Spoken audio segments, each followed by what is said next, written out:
మీ ఎలాంటి వ్యాపార ప్రకటనలకైనా వెంటనే మా ఛానల్ సంప్రదించండి. ప్రస్తుతం మనతో పాటు ప్రముఖ ఆధ్యాత్మికవేత్త, astrologer professor doctor మల్లుపూడి Satyanarayana Murthy గారు ఉన్నారు. గురువుగారితో మాట్లాడేద్దాం. నమస్కారం గురువు. నమస్కారం మణికంఠ గారు. గురుగారు, 2026 ఓవరాల్గా తులారాశి వాళ్ళకి ఎలాంటి పరిస్థితులు ఎదురవబోతున్నాయి? సంవత్సరం మొత్తం వీళ్ళు ఎలాంటి జాగ్రత్తలు తీసుకోవాలి గురుగారు? ఈ తులారాశి వారికి ఉగాది టు ఉగాది మనం ఎవరు చూసినా అదే చేసుకుంటాం. వీళ్ళకి జనవరి నుంచి 1 నుంచి డిసెంబర్ 31వ తేదీ వరకు తెలుసుకోవాలనేటటువంటి ఉత్సుకత ఎక్కువ ఉంటుంది. కాబట్టి ఈ చాలామందికి ఒక దురభిప్రాయం ఉంది. నూతన సంవత్సరం పంచాంగ శ్రవణం చేయట్లేదు మనం, ఇక్కడ జాతకాలు చెప్పుకుంటున్నాం. జనవరి నెల నుంచి డిసెంబర్ వరకు కూడా చెప్పచ్చు. అలా చెప్పేస్తారండి మీరు ఉగాది రాకుండా అని అడిగేవాళ్ళు ఉంటారు. అంటే దాన్ని పంచాంగ శ్రవణం అంటారు, అది వేరు. ఇది ఈ 2026 సంవత్సరంలో శని వక్రించి మనకి మీనరాశిలో, రాహువు కుంభరాశిలో ఉన్నాడు. అక్టోబర్ వరకు అదే రాశిలో ఉంటాడు. కేతువు సింహరాశిలో ఉన్నాడు. అక్టోబర్ నెల వరకు 2026 సంవత్సరం వరకు కేతువు కూడా అక్కడే ఉంటాడు. ఎప్పుడైతే అక్టోబర్ దాటిన తర్వాత ఈ యొక్క రాహువు మకర రాశిలోకి వస్తాడు. అలాగే కేతువు కూడా మనకి ఈ యొక్క కర్కాటక రాశిలోకి వస్తాడు 2026 సంవత్సరంలో. అప్పటి నుంచి సూపర్బ్గా ఉంటుంది ఈ యొక్క తులారాశి వారికి.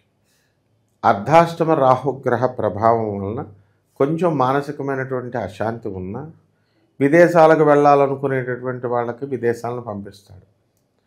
అండ్ టెన్షన్ కూడా పుష్కలంగా ఉంటుందన్నమాట. కేంద్రంలో ఉన్నటువంటి కేతుగ్రహ ప్రభావం, అక్కడ గురుగ్రహం కూడా మిథున రాశి నుంచి మనకి మే 14, 2026 సంవత్సరం తర్వాత కర్కాటక రాశిలోకి పంపిస్తాడు. అప్పుడు గురు కేతువుల యొక్క కలయిక కలుగుతుంది. సంగమం వల్ల వీళ్ళందరూ కూడా తులారాశి వాళ్ళకి ఏంటంటే, కేతువు ఎక్కడొస్తే అక్కడ రోగాల పుట్ట, చాదస్తం పెరిగిపోతుంది.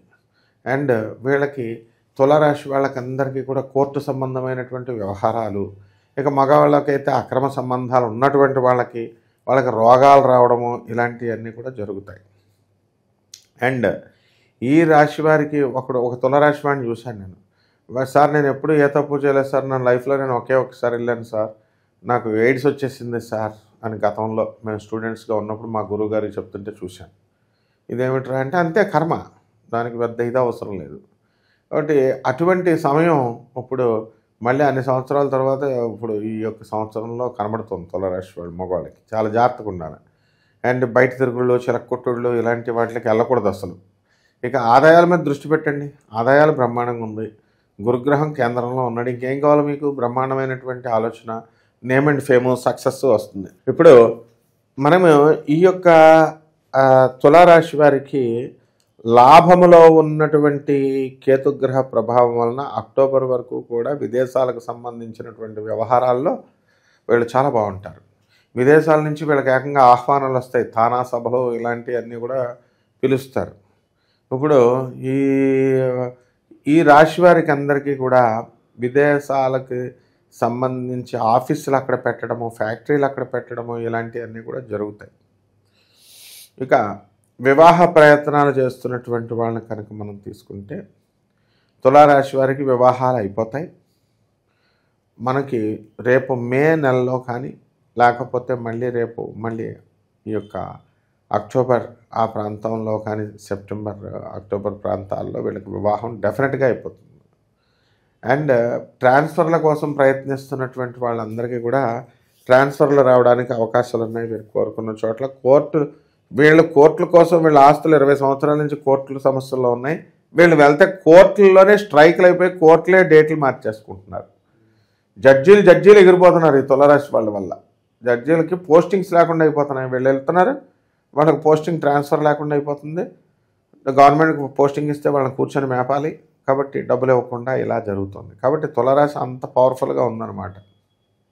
ఇకపోతే ఆరోగ్యాలు మాత్రం మంచిగా చూసుకుంటారు. ఇప్పుడు ఇంతకుముందు శుభ్రంగా తాగేసి తిరిగేసి అలా శుభ్రంగా హ్యాపీగా గడిపేలా అనుకునే వాళ్ళకి అమ్మ బాబోయ్ మనం చావు కోసం అని భయపడుతున్నారు. వీళ్ళు భయపడుతూ కొంచెం చెడ్డ ఫ్రెండ్స్ని వదిలేయడము.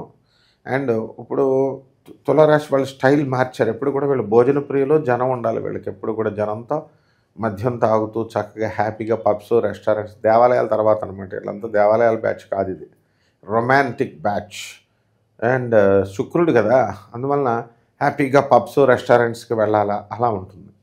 అలాంటి వాళ్ళు ఈ విచిత్రంగా ఏమిటంటే ఈ గ్రహస్థితి వల్ల దెబ్బల మీద దెబ్బలు తగిలి వీళ్ళందరికీ కూడా దిమ్మ తిరిగిపోయి ఇప్పుడు దేవాలయాలమ్మటా తిరుగుతారు ఈ సంవత్సరం అంతా కూడా.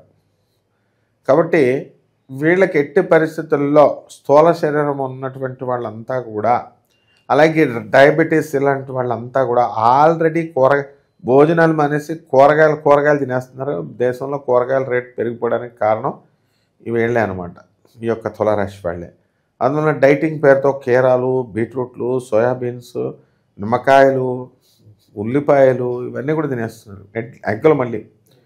కాబట్టి ఏం పర్వాలేదు. అండ్ జిమ్స్ చేస్తున్నారు, బాగా బాడీ బాగా కనబడాలా, మనకు మంచి స్ట్రాంగ్గా ఉండాలని జిమ్లకు కూడా వెళ్తున్నారు.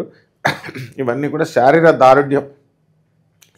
గ్రహాలన్నీ బాగున్నప్పుడు ఇంకెందుకు శారీర దారుఢ్యం, మానసిక దారుఢ్యం బాగుంది వీళ్ళకి.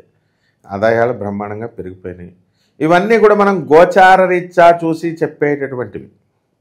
కానీ మనము వీళ్ళ యొక్క ఒరిజినల్ జాతకాలు మనం చెప్పాలంటే వీళ్ళందరి యొక్క ఒరిజినల్ డేట్ ఆఫ్ బర్త్లు కనుక మనం ప్రొవైడ్ చేసినప్పుడు, లేదా చేతిరేఖలో ఏదో ఒకటి ప్రొవైడ్ చేసినప్పుడు మనం వాటిని చూసి విశ్లేషణ చేసి మనం చెబుతాం. అప్పుడు ఏ గ్రహాలు ఎక్కడ ఉంటే వీళ్ళకి పెళ్ళిళ్ళు అవుతాయి, పిల్లలు లేనటువంటి వాళ్ళకి పిల్లలు కలుగుతారు, ఆ తర్వాత రోగాలు ఏమొస్తాయి, ఇవన్నీ కూడా మనకు తెలుస్తాయి. ఇప్పుడు ఈ తులారాశి వారికి అందరికీ కూడా కాన్స్టిపేషన్, ప్రొద్దున్నే వాష్రూమ్కి వెళ్తే కాన్స్టిపేషన్ సరిగ్గా రావట్లేదు, దానివల్ల పైల్స్ వ్యాధులు వచ్చేస్తాయి, పైల్స్ నుంచి ఇంటర్నల్ హెమరాయిడ్స్, ఇదంతా లిస్టు.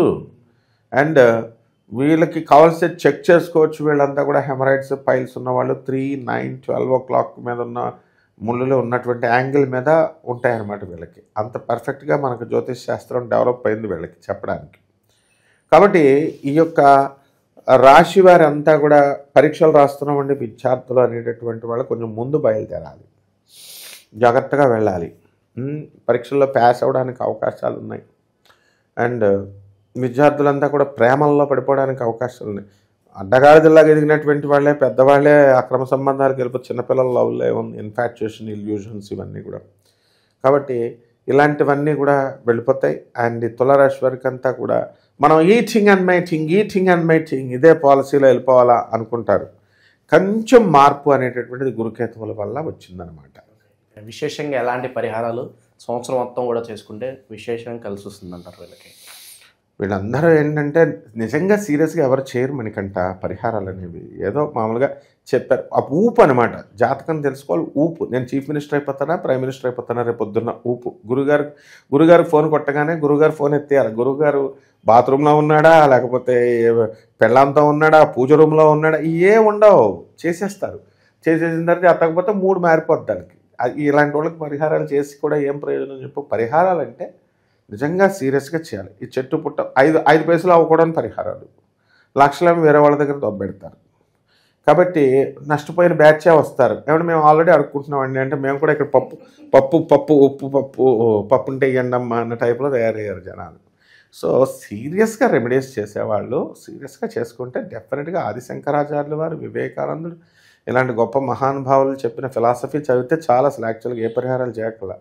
కానీ వాళ్ళు చెప్పేది వాళ్ళకి అర్థం కాదు కాబట్టి మనకి. అందువల్ల మనం ఏం చేయాలంటే అమ్మ, ఈ యొక్క తులారాశి వారికి అందరికీ కూడా మనకి రాహు బాగుండలేదు అక్టోబర్ నెల వరకు కూడా. కాబట్టి రాహు జపం చేసుకోవాలి, రాహు స్తోత్రాలు చదవాలి. రాహు కిలోంపావు మినుముల్ని ఆవుపేట రంగు ఉన్నటువంటి వస్తువుల నుంచి పేద బ్రాహ్మణులకి శనివారం నాడు ఉదయం 8 గంటలకు దానం చేసుకోవాలా. దశమహావిద్యల్లో ఒకటైనటువంటి ఈ యొక్క బగళాముఖి అమ్మవారి యొక్క జపాన్ని కానీ లేకపోతే హోమాన్ని కానీ వీళ్ళ ఇళ్లలో చేసుకోవాలి. ఎక్కడో గుళ్ళల్లో చేస్తూ ఉంటారు, ఇళ్లలో చేసుకోవాలి ప్రతిదీ. ఆ విధంగా చేసుకుంటే మనకి ప్రాబ్లమ్స్ ఉండవు. నెక్స్ట్ కాలభైరవ అష్టకం చదవాలి. ఇక మిగతా ఈ యొక్క కార్తీక మాసం అనే కాదు, మార్గశీర్ష మాసంలో కూడా మనకి శీర్షోహం మార్గశీర్షానాం అని శ్రీకృష్ణ పరమాత్మ చెప్పాడు. కాబట్టి ఆ పరమాత్మ అయినటువంటి శ్రీకృష్ణ పరమాత్మ ఉండేటటువంటి ఆ యొక్క రావి చెట్టుని ఎంతో పవిత్రంగా నీళ్లు పోస్తూ ప్రదక్షిణాలు చేసినట్లయితే మీకు తప్పకుండా వీళ్ళందరికీ కూడా ఇంప్రూవ్మెంట్ అనేటటువంటిది ఉంటుందమ్మా. ఈ సంవత్సరం, కొత్త సంవత్సరం 2026 మొత్తం కూడా తులారాశి వారి స్థితిగతులు ఏ విధంగా ఉండబోతున్నాయి అద్భుతంగా వివరించారు. ధన్యవాదాలు. ధన్యవాదాలు.